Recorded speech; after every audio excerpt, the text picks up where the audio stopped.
سورہ آل عمران آیت نمبر 166 167 168 نحمده ونصلي على رسوله الكريم اما بعد فاعوذ بالله من الشيطان الرجيم بسم الله الرحمن الرحيم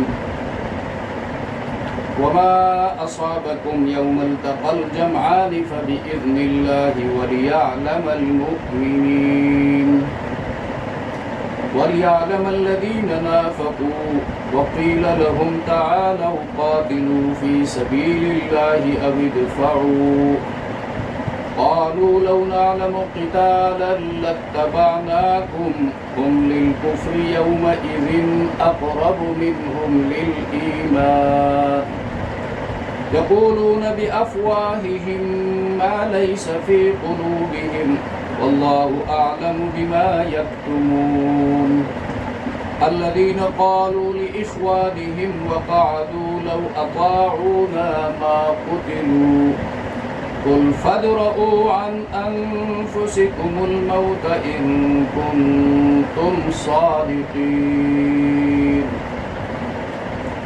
لفظی ترجمہ.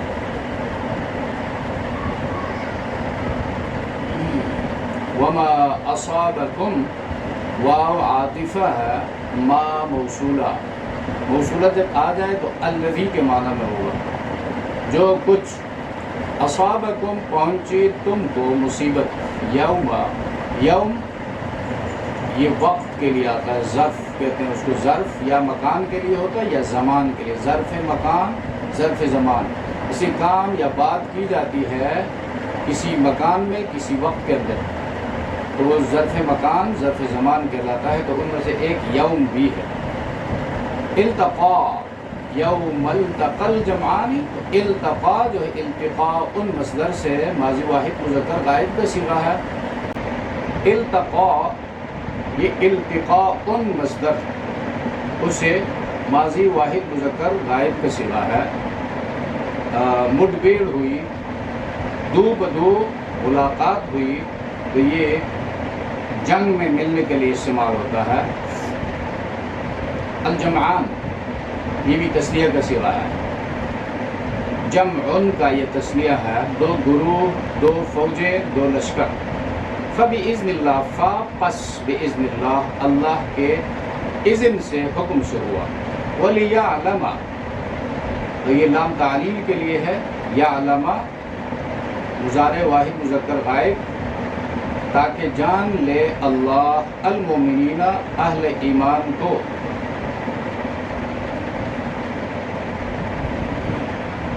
وَلِيَعْلَمَ اور تاکہ جان لے الذین جنہوں نے کہ نافقوا یہ نفاق سے منافقتن مصدر ہے. اس کا نافقہ ماضی ہوگا، ینافقو پریزنٹ ٹینس ہوگا، اور منافقتن اس کا مصدر ہے. منافقت کی. وقیل اور کہا گیا لہم ان کو یا ان کے لیے تعالوا. یہ تعالیٌ مصدر سے امر کا صیغہ. تعالوا آ جاؤ. قاتلوا قتال کرو، لڑائی کرو، جنگ کرو، فی سبیل اللہ اللہ کی راہ میں. آؤ یہ کلمہ تخییر اس کو کہتے ہیں. دو باتوں میں، دو کاموں میں جب اختیار دیا جاتا ہے تو ایسا کہا جاتا ہے. آؤ یا ادفعوا. ادفعوا یہ دفع سے، دفع سے نکلا ہے، مصدر سے جمع مذکر حاضر کا صیغہ ہے. مدافعت کرو. قالوا انہوں نے کہا لو یہ شرط کے لیے ہے، اگر نعلم ہم جانتے، ہمیں معلوم ہوتا. قتالا قتال باب مفاعلہ سے. قتالا قاتل یقاتل مقاتلۃ تو مفاعلۃ یہ مصدر ہے. اس وزن پر یہ مصدر ہے مقاتلۃ کے ساتھ. قتال بھی آتا ہے، جنگ اور جنگ و جدال.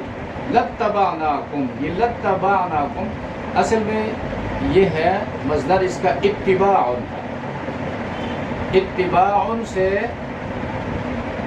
اتبعنا ہم نے پیروی کی، اور لاتبعناکم تاکید لام کا ابتدا میں لگا دیے. ہم تمہاری پیروی کرتے، اتباع کرتے،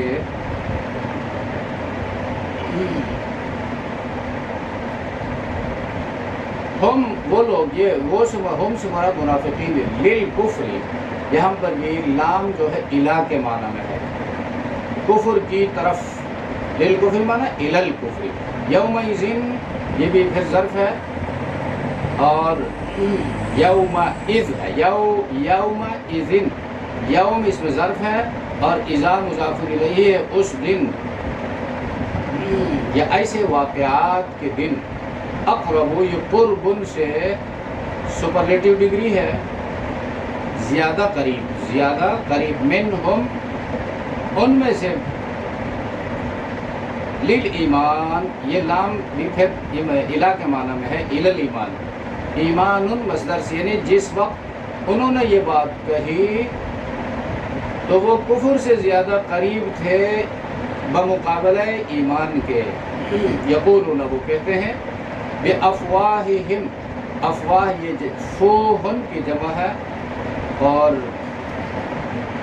فمن جو فم منہ کو کہتے ہیں، فمن کی اصل فوہن تھی، ہا کو میم سے بدل لیا گیا، اور مضاف ہم ضمیر جمع مذکر غائب مضاف الیہ اپنے منہ سے، ما موصول ہے وہ بات جو لیسا یہ فعل ناقص ہے، فی قلوبہم ان کے دلوں میں، واللہ اعلم اور اللہ خوب جانتا ہے،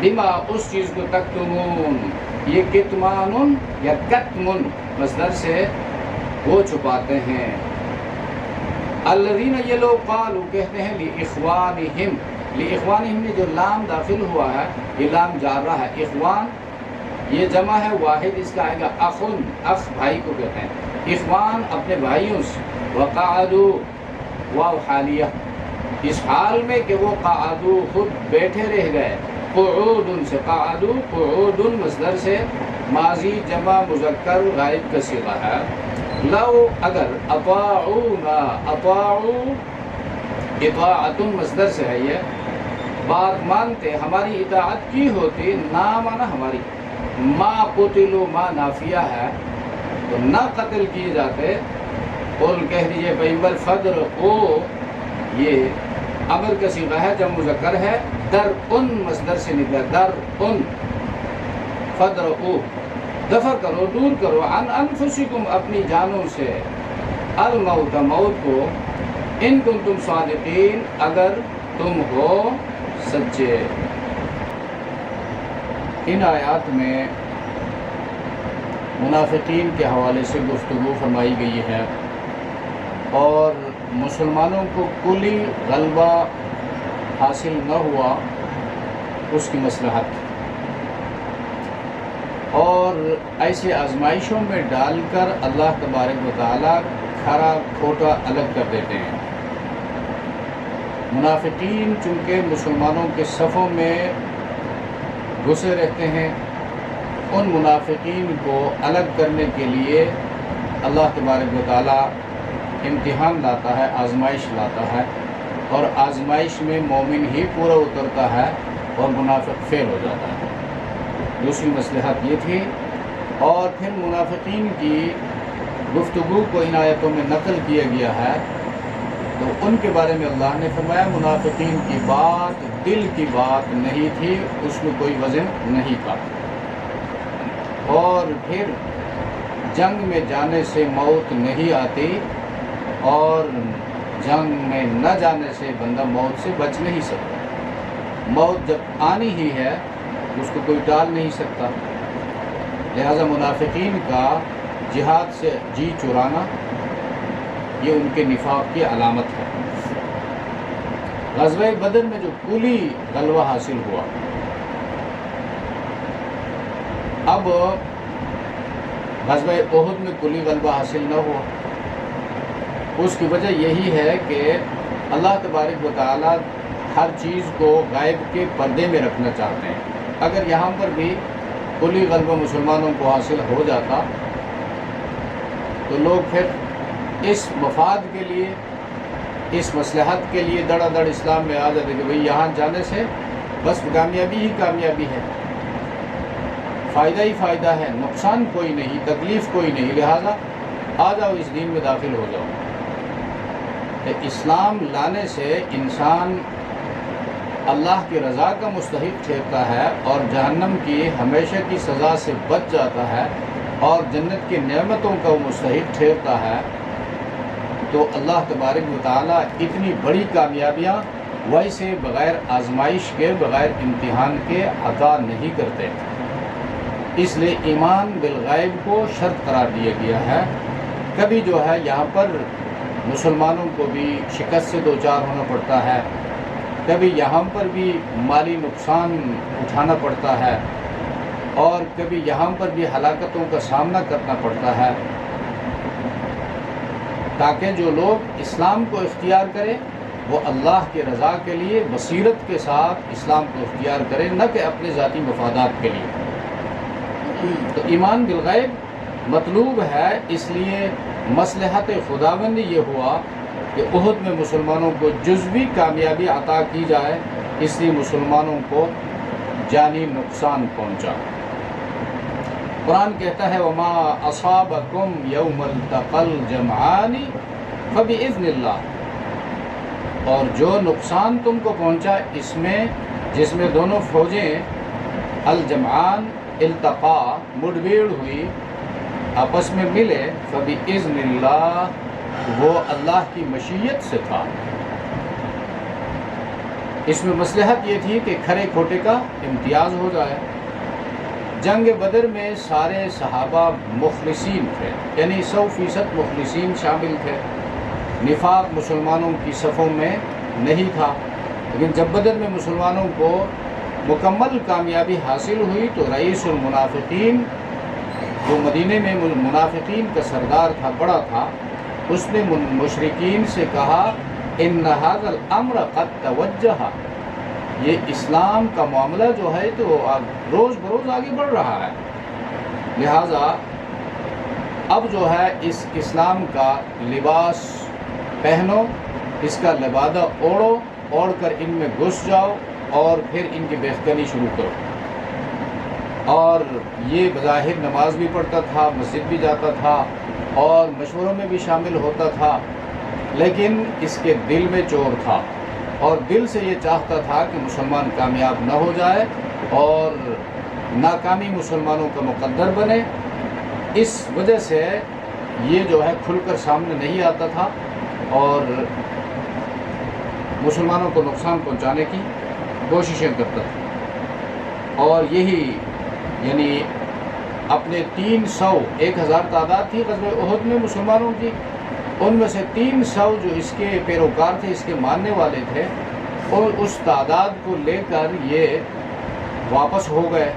اب ظاہر بات ہے مقابلے میں کفار کی تعداد جو مکے سے آئی تھی ان کی تعداد 3000 تھی، اور مدینے سے آئے ہوئے کل تعداد مسلمانوں کی جو 1000 تھی، ان میں سے جب 300 کٹ گئے تو دوسرے مسلمانوں نے جب دیکھا کہ یہ تو بڑا تجربہ کار آدمی ہے رئیس المنافقین، تو بظاہر تو اپنے آپ کو مسلمان کہلاتا تھا لیکن تھا منافق، اور اس کے ساتھ جو لوگ پیچھے ہٹ گئے، چلے گئے واپس مختلف بہانوں سے کہ بھئی یہ تو کوئی ڈنگ کی جنگ نہیں ہے کہ 3000 کے ساتھ جو ہے ہم جا کر لڑے اور وہ اسلحہ سے لیس ہے اور ہمارے پاس کوئی کام کا اسلحہ بھی نہیں ہے۔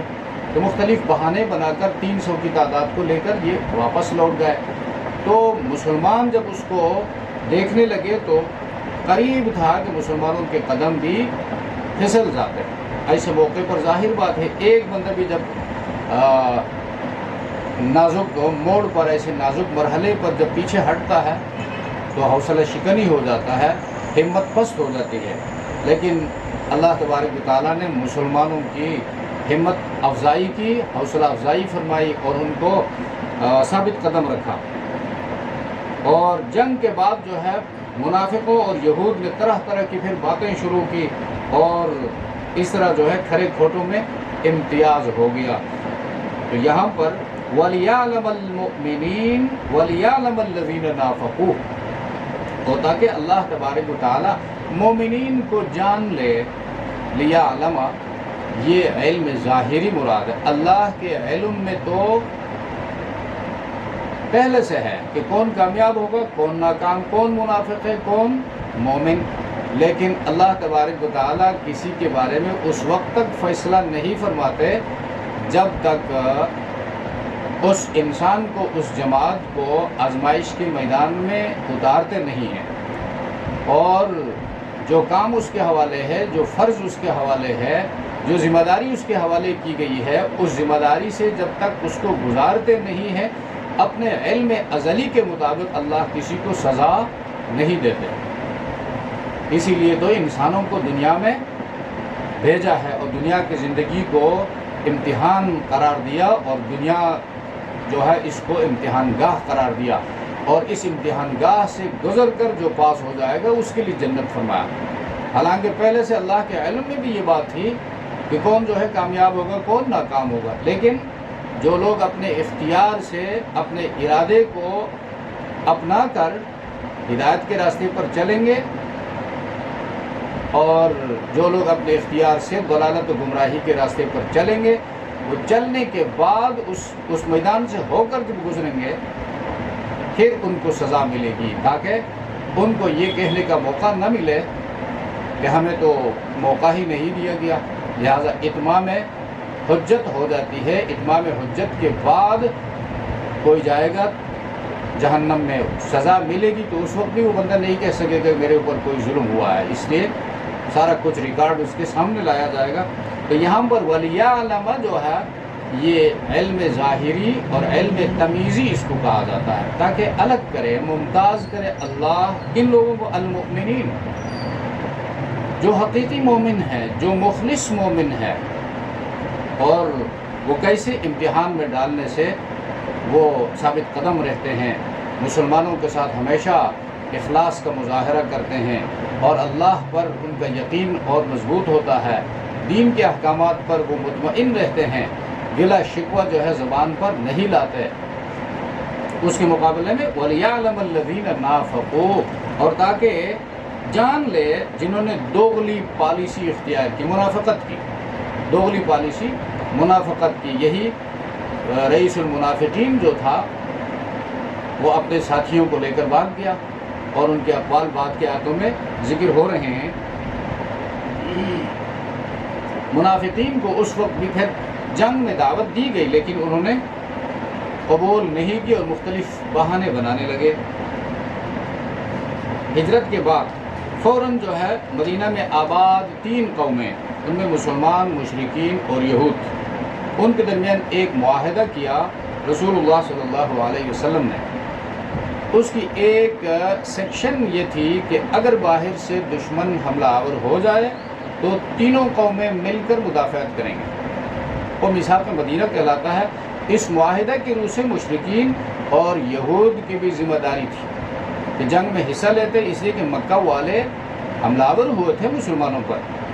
چنانچہ عبداللہ اور اس کے جو 300 ساتھی تھے ان سے کہا گیا کہ آؤ تعالو، اگر تم واقعی مسلمان ہو، مخلص ہو تو خدا کی راہ میں لڑو، ورنہ کم از کم اپنے علاقے کی دفاع کرو، مدینے کی دفاع کرو، قومی حمیت جو ہے اس وجہ سے تم لڑو، اور مسلمانوں کی صفوں میں ایسے شامل ہو جاؤ تاکہ مسلمانوں کی تعداد زیادہ دکھائی دے، اور کافر تو تعداد کو دیکھتا ہے۔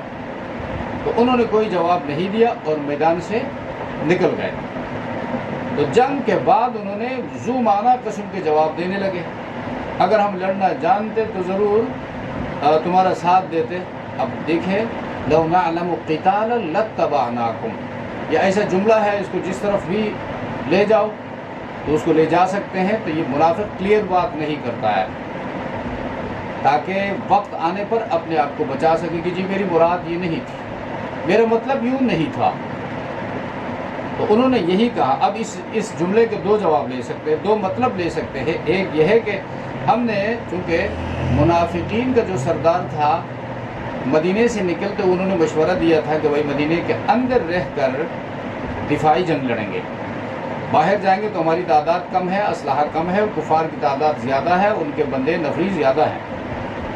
تو اب اس مشورے کی آڑ لے کر انہوں نے کہا کہ ہم نے تو مشورہ دیا تھا کہ مدینہ میں رہ کر مقابلہ کریں گے، لیکن ہمارا مشورہ نہیں مانا گیا، لہٰذا اس کا مطلب یہ ہے کہ ہم ناتجربہ کار ٹھہرے، ہماری کوئی حیثیت ہی نہیں ہے اور ہم میں جنگی امور کو سمجھنے کی صلاحیت ہی نہیں ہے، تو ہم اپنی جانیں کیوں کٹوائیں؟ ہماری بات مانی جاتی اور مدینہ میں رہ کر مقابلہ کیا جاتا تو ہم ضرور تمہارا ساتھ دیتے۔ ایک مطلب یہ، دوسرا مطلب جو ہے ہم تو اس کو جنگ نہیں سمجھے تھے، لو نعلم قتالا لاتبعناکم، اس جملے کا مطلب یہ ہے کہ ہم اگر اس کو جنگ سمجھتے تو ضرور تمہاری پیروی کرتے، تمہارے ساتھ چلتے۔ ہم تو اس کو جنگ سمجھے ہی نہیں تھے، بلکہ ایک گیم سمجھتے تھے، ایک میچ سمجھتے تھے، کھیل سمجھے ہوئے تھے، اور واقعی جنگ اگر اس کو ہم سمجھتے تو ضرور ہم تمہارا ساتھ دے دیتے۔ یہ تمسخر کے طور پر، مذاق کے طور پر یہ کہا کرتے تھے۔ اب اللہ فرماتا ہے کہ آج وہ لوگ جو ہیں، یہ منافقین، ایمان کی بنسبت یہ کفر سے زیادہ قریب ہو گئے، یعنی پہلے وہ کلمہ پڑھتے تھے، نماز روزہ رکھتے تھے، اس لیے وہ ایمان سے بظاہر قریب تھے، کلمہ پڑھنا، نماز روزہ ایمانی اعمال ہیں، اور اب جو ان کی حرکت اور باتیں جو ہے سامنے آ گئی تو یہ تو کافرانہ باتیں ہیں، کفریہ باتیں ہیں، تو وہ کفر سے زیادہ قریب ہو گئے، ان کے دلوں کا حال جو ہے وہ ظاہر ہو گیا، کھل گیا۔ اب اس آیت میں اس مسئلے کو بیان کیا گیا ہے، وَقِيلَ لَهُمْ تَعَالَوْا قَاتِلُوا فِي سَبِيلِ اللَّهِ، اور جب ان منافقین سے کہا جاتا ہے، دیکھو قیلا کہا جاتا ہے، جب کہنے والے زیادہ ہوتے ہیں، یہ اصول تفسیر کے وقت جو ہے ذہن میں رہنا چاہیے، کہنے والے زیادہ ہوں تو پھر قرآن پیسیو وائس استعمال کرتا ہے، پیغمبر ان سے کہتا ہے، صحابہ کہتے ہیں، مسلمانوں کے کمانڈر تجربہ کار لوگ کہتے ہیں، مختلف اوقات میں کہتے ہیں، اسے قیل لایا گیا، اور چونکہ یہ اللہ کا کلام ہے، اگر یہی قیل جو ہے عربی اس میں زبان میں کسی کتاب میں استعمال ہو جائے تو وہ اس بات کی کمزوری کی طرف اشارہ ہے۔ قیلا کہا گیا ہے تو کہنے والے کا پتہ ہی نہیں ہے، جب کہنے والے کا پتہ نہیں ہے تو بات کمزور ہوگی، اس لیے کہنے والے کا پتہ نہیں ہے، اس کو پیسیو وائس سے بیان کیا جاتا ہے۔ لیکن اللہ کا کلام چونکہ یقین پر مبنی ہے، اللہ کا کلام ہے، تو کہنے والے زیادہ ہیں، پیغمبر ان سے کہتا ہے، صحابہ ان سے کہتے ہیں، تو پیسیو وائس جب قیل لہم، جب ان سے کہا جاتا ہے، تعالو آ جاؤ، قاتلوا فی سبیل اللہ، جنگ کرو اللہ کی راہ میں، فی سبیل اللہ، اللہ کی رضا کے لیے، اگر یہ تم سے نہیں ہو سکتا اب ادفعوا، یا کم از کم دفاع کرو۔ قومی حمیت کا، قومی غیرت کا تقاضا تو ہونا چاہیے کہ بھئی تمہارے علاقے کے اوپر، مدینے کے اوپر حملہ آور ہوئے ہیں، مدینے میں تمہاری عورتیں ہیں، تمہارے خواتین ہیں، تمہاری بیٹیاں ہیں، تمہاری بیویاں ہیں، تمہارے ادارے ہیں، تمہارے بچے ہیں، کم از کم ان کا دفاع تو کرو۔ اگر اللہ کی راہ میں تمہیں غیرت نہیں آتی ہے جہاد کرنے کی، تو یہاں سے ابھی دفاعو جو کہتا ہے، یعنی اعلیٰ درجہ اس کام کا کیا ہے؟ قاتلوا فی سبیل اللہ۔ اگر یہ نہیں ہو سکتا ہے تو کم از کم something is better than nothing، کچھ تو کرو۔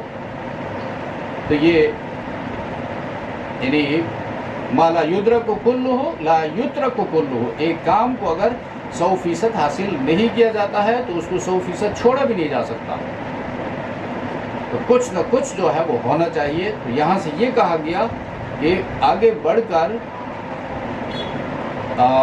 جان کھپانے کی غیرت تمہارے اندر نہیں ہے، اللہ کو راضی کرنے کے لیے اعلیٰ مقام کی طرف جانے کا حوصلہ تمہارے اندر نہیں ہے، تو کم از کم اپنے علاقے کا، اپنے ملک کا دفاع تو کرو، اپنی عورتوں کا دفاع تو کرو۔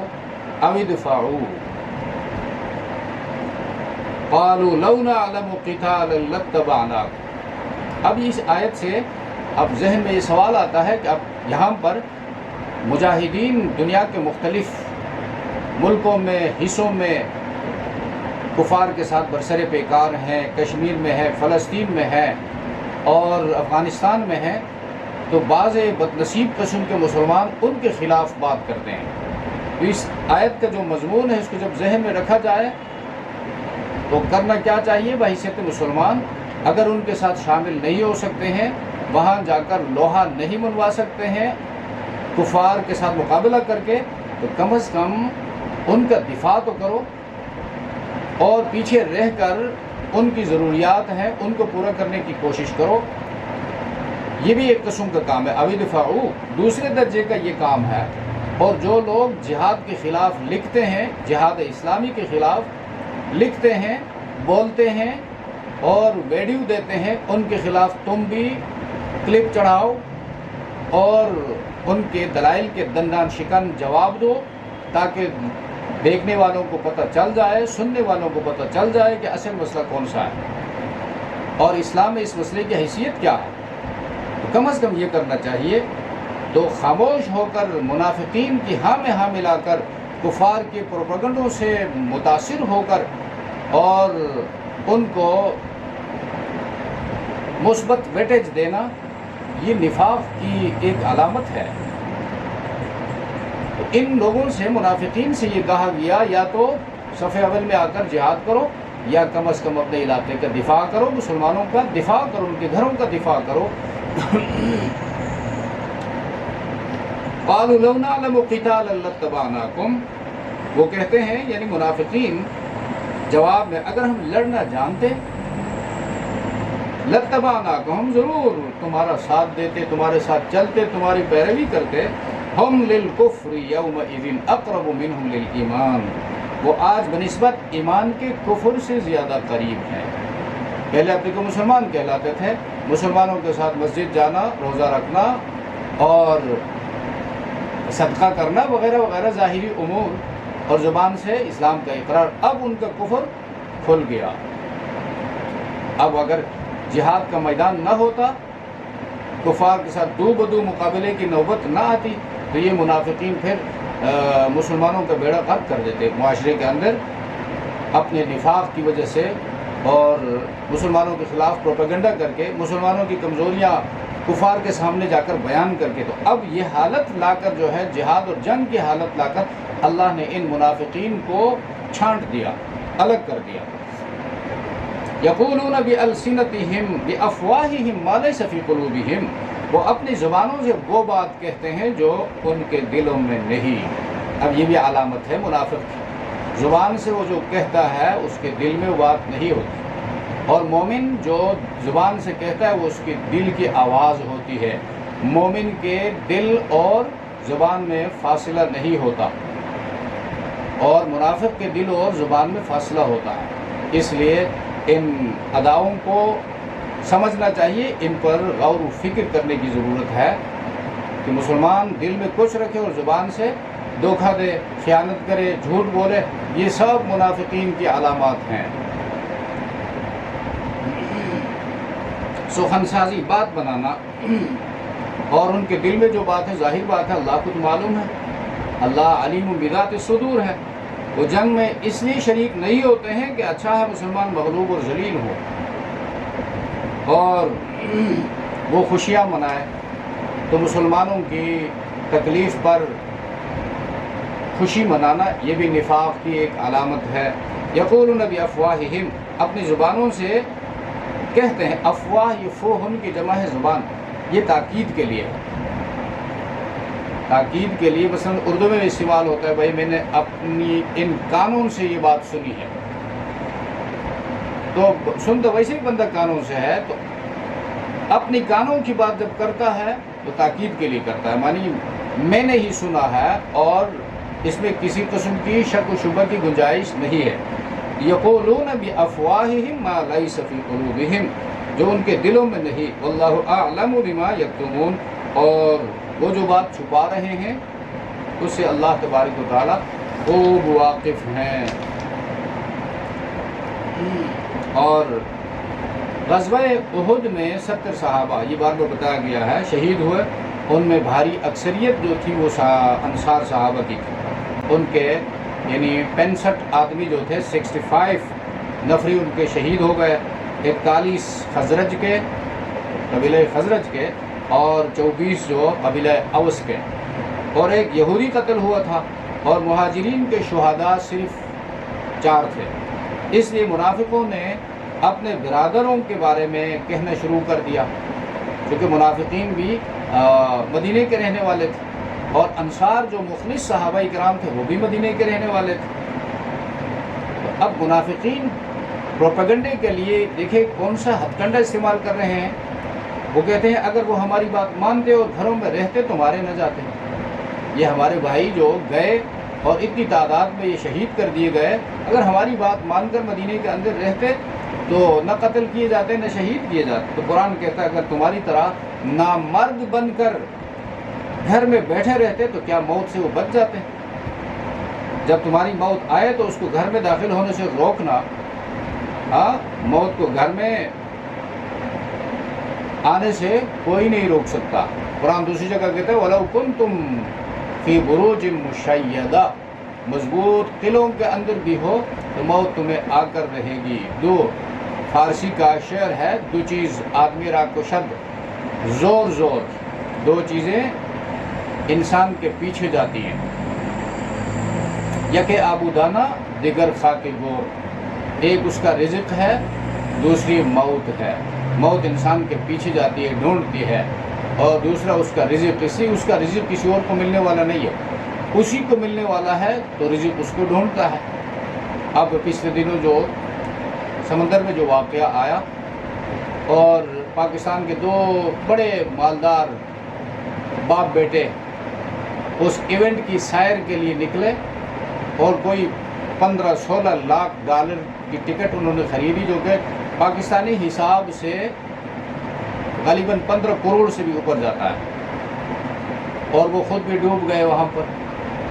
تو کمنٹ کرنے والے نے لکھا تھا جہاں موت لکھی ہوئی ہو آدمی 15 کروڑ روپے کی ٹکٹ خرید کر بھی وہاں پہنچ جاتا ہے۔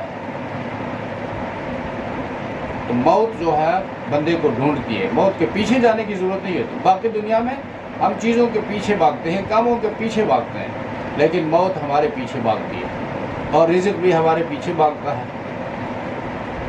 تو قرآن کہتا ہے تم اگر مضبوط قلعوں میں بھی ہو تو موت تمہیں پہنچ کر رہے گی، اور جو پیدا ہوا ہے کل نفس ذائقۃ الموت، ہر مخلوق نفس جو ہے، جو نفس پیدا ہوا ہے اس نے موت کا ذائقہ چکھنا ہے، موت کا مزہ چکھنا ہے۔ تو یہاں ان منافقین سے کہا گیا الذین قالوا لاخوانہم، منافق وہ لوگ ہیں جنہوں نے اپنے شہید ہونے والے بھائیوں کے بارے میں کہا اخوان۔ اخوان سے مراد یہاں پر عقیدے کا بھائی نہیں ہے، یہاں یاد رکھنا چاہیے، اسے کہ منافق اور مسلمان یہ ایک دوسرے کے بھائی نہیں ہو سکتے عقیدے کے لحاظ سے، ہاں علاقائی لحاظ سے بھائی ہو سکتے ہیں۔ مثلا ہم کہتے ہیں ہم سارے پاکستانی بھائی بھائی ہیں، تو پاکستان میں کرسچن بھی ہیں، پاکستان میں سکھ برادری کے لوگ بھی ہیں، تو علاقائی جغرافیائی لحاظ سے ہم بھائی بھائی ہیں یا نسبی بھائی ہیں۔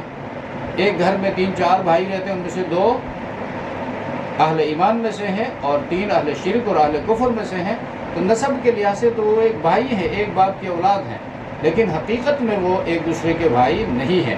اور یہ لوگ بھی علاقائی بھائی کے دلی اخوانہم جو فرمایا مدینے کے رہنے والے ہیں، یہ نہیں کہ عقیدہ ان سب کا ایک، وہ تو یہ کہنے والے تو منافقین ہیں، اور منافق کا حکم کافر کا حکم ہے۔ وَقَعَدُوا لَوْ أَطَاعُونَا، انہوں نے اپنے بھائیوں کے بارے میں کہا اور خود بھی گھروں میں بیٹھے رہے۔ قعدوا تو کیا کہا لو اطاعونا ما قتلوا، اگر وہ ہماری بات مانتے تو مارے نہ جاتے، قتل نہ کیے جاتے۔ قل، ان پیغمبروں سے کہہ دیجیے فدرؤوا عن انفسکم الموت، دفع کرو، ہٹاؤ اپنی ذاتوں سے موت کو، ان کنتم صادقین، اگر تم سچے ہو کہ گھر میں بیٹھے رہنے سے موت نہیں آتی، تو جب موت آئے گی تو اپنی ذاتوں سے اس موت کو ہٹا کر دکھاؤ۔ لیکن یہ تمہاری خام خیالی ہے، جو پیدا ہوا ہے وہ ضرور مرے گا، اور جو شہید ہوتا ہے وہ جنت کے اعلیٰ درجات پر فائز ہوتا ہے۔ اللہ تبارک و تعالیٰ ہم سب کو سمجھ عطا فرمائے۔ سبحان ربک رب العزۃ عما یصفون وسلام علی المرسلین والحمد للہ رب العالمین، آمین۔